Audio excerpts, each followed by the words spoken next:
Hello everyone, welcome to my YouTube channel. நான் திவ்யா. இன்னைக்கு வந்து நம்ம Yellow Face அப்படிங்கிற புக்கோட ரிவ்யூ தான் பார்க்க போகிறோம். இந்த புக்கோட ஆத்தர் வந்து ரெபேக்கா எஃப் குவாங். இவங்கள ஆர்எஃப் குவாங்னே சொல்லுவாங்க. இவங்களோட இன்னும் ரெண்டு பாப்புலரான புக்ஸ் அப்படின்னா பேபல் அண்ட் பாப்பிவா ட்ரிலாஜி அந்த ரெண்டு புக்கையுமே நம்ம சொல்லலாம். இந்த புக் வந்து நான் படி ரீட் தான் பண்ணேன், கௌரி அப்படிங்கிற ஒருத்தங்களோட. இதில் வந்து இந்த வீடியோவில் நான் தமிழ் பப்ளிஷிங் இண்டஸ்ட்ரியில் சின்ன சின்ன விஷயங்கள் பற்றி கௌரி அவங்க ஷேர் பண்ணது அண்ட் என்னுடைய இன்சைட்ஸுமே சொல்ல போகிறேன். ஸோ லாஸ்ட் வரைக்கும் இந்த வீடியோவை ஸ்கிப் பண்ணாமல் பாருங்கள்.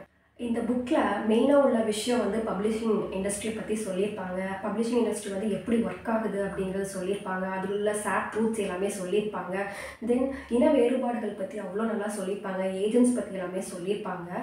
தென் சோஷியல் மீடியா ப்ரெசன்ஸ் எவ்வளோ இம்பார்ட்டண்ட், அது மெயினாக வந்து ட்விட்டர் பற்றி எல்லாமே வந்து இதில் சொல்லியிருப்பாங்க. ஜான்ட்ரா அப்படின்னு பார்த்தோம்னா ஃபேண்டசி இருக்கும், த்ரில்லர் இருக்கும், சஸ்பென்ஸ் எல்லாமே வந்து இந்த புக்கில் இருக்கும். ஜூன் ஹேவர்ட் அப்படிங்கிறவங்க வந்து ஒயிட் அமெரிக்கன் ஆத்தர். அவங்க வந்து லேட் 20s இருப்பாங்க. அவங்களுடைய டெபுட் நாவல் வந்து ஃப்ளாப் ஆகிருக்கும். பட் அவங்களோட ஃப்ரெண்டான அத்தினா லூ அப்படின்னு ஒருத்தங்க இருப்பாங்க. அவங்க வந்து சைனீஸ் அமெரிக்கன். அவங்களுடைய டெபுட் நாவல் வந்து ரொம்ப சக்ஸஸ் ஆகிருக்கும். இவங்க ரெண்டு பேர்த்தோட ரிலேஷன்ஷிப் எப்படி ஸ்டார்ட் ஆகிருக்கும் அப்படின்னா யாழ்ங்கிற ஒரு பிளேஸில் தான் வந்து ஸ்டார்ட் ஆகிருக்கும். இவங்க ரெண்டு பேரும் ரொம்ப க்ளோஸ்லாம் கிடையாது, பட் பேசுவாங்க. அத்தினா அவங்களுக்கு வந்து ஃப்ரெண்ட்ஸ் வந்து ரொம்ப யாருமே கிடையாது. அவங்களுக்கு ஃப்ரெண்ட்ஸ் மேக் பண்ணுறதே ரொம்ப கஷ்டமான விஷயந்தான். அத்தினாவும் சரி ஜூனும் சரி பெருசாக அவங்க ரெண்டு பேத்துக்குள்ள காமன் இன்ட்ரெஸ்ட் எதுவும் இல்லை எக்ஸப்ட் ரைட்டிங். இப்படி தான் வந்து அவங்க ஒரு ஃப்ரெண்ட்ஷிப் அந்த ஜோனுக்குள்ள வந்தாங்க. அத்தினாவுக்கு வந்து நெட்ஃப்ளிக்ஸில் ஒரு டீல் கிடச்சிருக்கோம் ஒன் ஆஃப் தர் புக்குக்காக. அதை தான் வந்து செலிப்ரேட் பண்ணிகிட்ருப்பாங்க. அவங்க வந்து ஒரு நல்ல அப்பார்ட்மெண்ட்டில் தான் இருப்பாங்க. அத்தினா வந்து பப்ளிஷ் ஆகாத ஒரு மேனுஸ்கிரிப்ட் வந்து எழுதி வச்சுருப்பாங்க. அந்த நாவல் வந்து எதை பற்றினது அப்படின்னு பார்த்தோம்னா பிரிட்டிஷ் பீப்புள் வந்து சைனீஸ் லேபர் எல்லாமே வந்து ரெக்ரூட் பண்ணி வச்சுருப்பாங்க. அதாவது வேர்ல்டு வார் 1ல் அவங்க எல்லாமே ஃபைட் பண்ண வைக்கிறதுக்காக அதை பற்றியான நாவல் தான் வந்து அத்தினா வந்து எழுதி வச்சுருப்பாங்க அந்த மேனுஸ்கிரிப்டில். அத்தினா வந்து பேன்கேக் சாப்பிட்டுட்டு இருப்பாங்க. சாப்பிட்டுட்டு இருக்கும்போது என்னாங்கன்னா சோக் ஆகி ஃப்ரீக் ஆக்சிடெண்ட்டில் இறந்துருவாங்க. ஜூன் வந்து அவங்கள காப்பாற்றுறதுக்கு ரொம்ப ட்ரை பண்ணுவாங்க, ஆம்புலன்ஸ்க்கெல்லாம் கால் பண்ணுவாங்க. ஆனால் அதெல்லாம் வர்றதுக்குள்ளேயே என்ன ஆயிரும்னா அத்தினா வந்து இறந்துருவாங்க. போலீஸுமே வருவாங்க. அப்போ வந்து கொஞ்சம் ஜூன் வந்து நர்வஸ் ஆயிடுவாங்க. பட் அது பெரிய ப்ராப்ளம் ஆகாது. அத்தினா அப்படிங்கிறவங்க வந்து பப்ளிஷ் பண்ணாமல் ஒரு மேனுஸ்கிரிப்ட் வச்சுருப்பாங்க இல்லையா, அவங்க வந்து ஹாஃப் தான் பண்ணியிருப்பாங்க. அதாவது ஃபஸ்ட் ட்ராஃப்ட் மட்டும்தான் முடிச்சிருப்பாங்க. ஜூன் என்ன பண்ணுவாங்கன்னா அதை திருடி எடுத்து அவங்க சில சேஞ்சஸ் எல்லாம் பண்ணி அதை கம்ப்ளீட் பண்ணிடுவாங்க. பண்ணி முடிச்சுட்டு அவங்களோட ஏஜென்ட்டுக்கு வந்து அனுப்பிச்சிடுவாங்க. அதையுமே வந்து பப்ளிஷ் பண்ணிடுவாங்க லாஸ்ட் ஃப்ரெண்ட் அப்படிங்கிற நேமில். அது என்ன ஆகும் அப்படின்னா நியூயார்க் டைம்ஸில் இவங்க வந்து பெஸ்ட் செல்லிங் ஆத்தராக வந்து ஜூன் வந்துருவாங்க. இந்த நாவல் வந்து எப்படி ட்ராவல் ஆகும் அப்படின்னு பார்த்தோம்னா அத்தினாவோட மேனுஸ்கிரிப்டை வந்து ஜூன் எடுத்து வச்சுட்டாங்க இல்லையா, அதை வந்து அந்த உண்மையை அந்த சீக்ரெட்டை வந்து வெளியே தெரியாமல் இருக்க இவங்க என்னென்ன பண்ணுறாங்க, அதை எப்படி மெயின்டைன் பண்ணுறாங்க அப்படிங்கிறது வந்து இந்த ஸ்டோரி ஃபுல்லாக வந்துக்கிட்டே இருக்கும். ஜூனோட ட்ரூ கலர்ஸ் வந்து எக்ஸ்போஸ் ஆகிற மாதிரி பீப்புள் எல்லாம் பேச ஆரம்பிச்சிருவாங்க. ஏன் அப்படின்னு பார்த்தோம்னா ஃபர்ஸ்ட் ஆஃப் ஆல் ஜூன்கிறவங்க வந்து ஒரு ஒயிட் ஆத்தர். அவங்கள எப்படி வந்து சைனீஸ் பற்றி எழுத ஆரம்பிக்கிறாங்க அப்படிங்கிற மாதிரி எல்லாருக்கும் டவுட் வந்துடும். ஸோ அவங்கள வந்து ரொம்ப கிரிட்டிசைஸ் பண்ண ஆரம்பிச்சிருவாங்க சோஷியல் மீடியாவில். ஜூன் வந்து பப்ளிஷ் பண்ணும்போது ஒரு பெரிய ஸ்மார்ட் மூவ் பண்ணியிருப்பாங்க. அது என்னன்னு பார்த்தீங்கன்னா ஜூனோட ரியல் நேம் அப்படின்னு பார்த்தோம்னா ஜூன் ஹேவர்ட். ஹேவர்ட்ங்கிறது வந்து அவங்க லாஸ்ட் நேம். ஆனால் அவங்களோட மிடில் நேம் வந்து சாங், அவங்க அம்மா வழியில் அந்த மாதிரி சொல்லியிருப்பாங்க. ஆனால் பப்ளிஷ் பண்ணும்போது என்ன பண்ணியிருப்பாங்க அப்படின்னா ஜூனிபர் சாங்னு பண்ணியிருப்பாங்க. ஆக்சுவலாக சாங் அப்படிங்கிறது வந்து சைனீஸ் அமெரிக்கனோட லாஸ்ட் நேம். இப்போது ஜூனிபர் சாங்னு போட்டோம்னா என்ன நினச்சிக்குவாங்க, இவங்க வந்து சைனீஸ் ஆத்தர்னு நினச்சிக்குவாங்க. ஆனால் ஒயிட் ஆத்தர்னு யாருமே நினைக்க மாட்டாங்கன்னா எவ்வளோ பெரிய ஸ்மார்ட் மூவ் பாருங்களேன் ஜூனிபர் பண்ணது. ஈவன் நம்மளுடைய தமிழ் இண்டஸ்ட்ரியில் ஏதாவது அன்பப்ளிஷ்டு ஒர்க்ஸ், அதாவது சிறுகதையாக இருக்கலாம், கவிதையாக இருக்கலாம், ஏதாவது பப்ளிஷ் ஆகாமல் இருந்துச்சுன்னா சிலது வந்து எடுத்து பப்ளிஷ் பண்ணுவாங்க.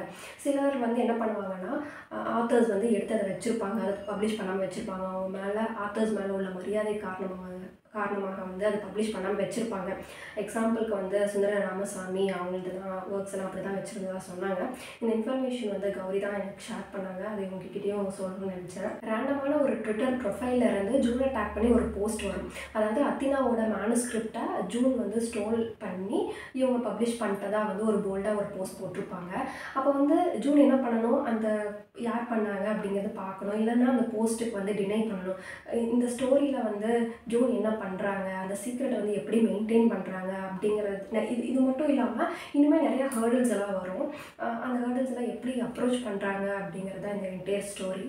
என்னதான் இவங்க வந்து அத்தினாவோட மேனுஸ்கிரிப்டை திருடி இவங்க பப்ளிஷ் பண்ணி இருந்தாலும் உண்மை தெரிய வந்துச்சுன்னா இவங்களுடைய கரியர் போயிடும். அதுக்கப்புறம் ஃபினான்ஷியலாகவும் ரொம்ப ஸ்ட்ரகிள் பண்ணுவாங்க. அதுக்கப்புறம் அது மட்டும் இல்லாமல் இவங்க என்ன பண்ணுவாங்க அப்படின்னா ட்விட்டரில் வந்து இவங்களோட ப்ரெசன்ஸ் எப்போவுமே இருக்கும். பேட் ரிவ்யூஸாக இருக்கட்டும், கமெண்ட்ஸாக இருக்கட்டும், எல்லாமே பார்த்துக்கிட்டே இருப்பாங்க. இப்படி தான் வந்து பார்த்துட்ருக்கப்போ அவங்களுடைய எடிட்டோரியல் அசிஸ்டண்ட் ஒருத்தங்க இருப்பாங்க. அவங்க வந்து என்ன பண்ணுவாங்க அப்படின்னா குட் ரீட்ஸில் இவங்களோட புக் ப்ராசஸ் எல்லாம் போயிட்டுருக்கோம். அதில் வந்து 1 ஸ்டார் ரிவ்யூ வந்து கொடுத்துருவாங்க. அப்படி கொடுத்ததுனால என்ன பண்ணுவாங்கன்னா ஜூன் வந்து அவங்களோட பப்ளிஷிங் ஹவுஸில் வந்து போய் சொல்லிடுவாங்க, இந்த மாதிரி 1 ஸ்டார் ரிவ்யூ கொடுத்துருக்காங்க குட் ரீட்ஸில் அப்படிங்கிற மாதிரி சொல்லிடுவாங்க. இந்த மாதிரி அன்ப்ரொஃபஷ்னலாக பிஹேவ் பண்ணதுனால என்ன பண்ணுவாங்கன்னா அந்த எடிட்டோரியல் அசிஸ்டண்ட்டை அங்கேருந்து ஃபயர் பண்ணிடுவாங்க. இப்போது ஒருத்தவங்களோட இந்த சோஷியல் மீடியா ப்ரெசன்ஸ்னால அவங்க ப்ரொஃபஷ்னலாகவும் பர்சனலாகவும் எவ்வளோ அஃபெக்ட் ஆகுறாங்க அப்படிங்கிறத வந்து இந்த புக்கில் அவ்வளோ சூப்பராக கொடுத்துருப்பாங்க. ஜூனுக்கு வந்து நிறையா த்ரெட்ஸ் எல்லாம் வர ஆரம்பிச்சிருச்சு. தென் செக்ஷுவல் அப்யூஸ்மே நிறையா வந்துருச்சு. இந்த புக்கில் வந்து பப்ளிஷிங் இண்டஸ்ட்ரியில் உள்ள டார்க்கர் சைடுமே அவ்வளோ சூப்பராக ஹேண்டில் பண்ணியிருப்பாங்க, சொல்லியிருப்பாங்க. லாஸ்ட் ஃப்ரண்ட் வந்து எழுதி முடிச்சாச்சு, பப்ளிஷ் பண்ணியாச்சு, நல்லா சக்ஸஸும் ஆயாச்சு. அதுக்கப்புறம் அவங்கள ஏஜென்ட்ஸ் என்ன பண்ணுவாங்க அப்படின்னு பார்த்தா திரும்ப திரும்ப கால் பண்ணிட்டே இருப்பாங்க, ஃபாலோ பண்ணிட்டே இருப்பாங்க. எப்போ வந்து அடுத்த புக் வந்து பப்ளிஷ் பண்ணுவீங்க அப்படிங்கிற மாதிரியெல்லாம் அவங்க கேட்டு கேட்டு ஃபாலோ பண்ணிகிட்டே இருப்பாங்க. இந்த மாதிரி தான் ஜூனியுமே அவங்க வந்து ஃபாலோ பண்ணிகிட்ருக்காங்க. அதுக்கப்புறம் வந்து அவங்க இன்னொரு புக் எழுதுகிறாங்க. இதை பற்றியெல்லாம் தெரிஞ்சுக்கணும் அப்படின்னா கண்டிப்பாக புக்கை படிங்க. ஏன்னா இதுக்கு மேலே சொன்னோம்னா அது ஸ்பாய்லர் ஆகிடும். இப்போது தமிழ் இண்டஸ்ட்ரியில் பார்த்தா ஆத்தரோட ஏஜென்ட்ஸ் எல்லாமே வந்து புஷ் பண்ணுறதெல்லாம் நடக்காது. இப்போ ஒரு ரைட்டர் வந்து ஒரு கவிதை இல்லை சிறுகதை எழுதிட்டாங்க அப்படின்னா அவங்க வந்து பிரசுரம் பண்ணணும். அப்படி ஒரு இது பிரசுரம் பண்ணிட்டாங்க அப்படின்னா அதுக்கப்புறம் ஒரு 10 சிறுகதையாவது எழுதினா தான் வந்து ஒரு புக்கை வந்து போட முடியும். அதுக்கப்புறம் அவங்க பப்ளிகேஷன் கிட்ட கேட்டு பர்மிஷன் வாங்கி அவங்க வந்து அதை பிடிச்சிருந்து அதை அக்செப்ட் பண்ணால் மட்டும்தான் நம்ம புக்கை வந்து போடலாம். இப்படி தான் வந்து தமிழ் இண்டஸ்ட்ரி. பட் ஆனால் அங்கே வந்து எப்படி நடக்குது அப்படின்னா அவங்களுடைய ஏஜென்ட்ஸ் வந்து அந்த ஆத்தரை வந்து அப்ரோச் பண்ணி கேட்டு அதாவது ஃபாலோ பண்ணிகிட்டே இருக்காங்க. இந்த மாதிரிலாம் அங்கே நடக்குது. அது மட்டும் இல்லாமல் லைம் லைட்டில் இருக்கணும் அப்படின்னா வாட் நெக்ஸ்ட் அப்படின்னு போயிட்டே இருக்கணும். அப்படி இல்லையா அது வந்து கீழே வந்துட்டோம்னா நம்ம வந்து இந்த ஃபீல்டில் சக்ஸஸ் ஆகுது ரொம்ப கஷ்டம் அப்படிங்கிறது வந்து அங்கே இருக்கிறத அதாவது அங்கே இருக்கிற இதை வந்து ஆத்தர் சூப்பராக சொல்லியிருப்பாரு.